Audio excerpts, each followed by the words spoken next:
Mayong hapon guys. So for today's ganap guys, hapon naman so tingbahog na gyud sa atong mga binuhi. So na si Ate Michelle nagbahog sa iyahang mga baktin. Yes, aginduan ang bahuganan. Kay para iyahang bahugan. Mga dagko na buyag kay mga animals dire. So naputay pabo. Nang tingog kay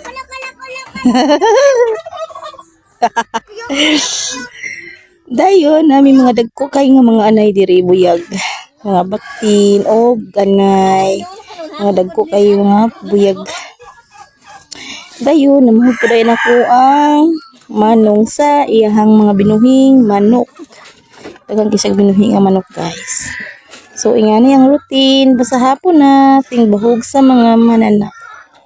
Okay guys, thank you for watching. Bye bye.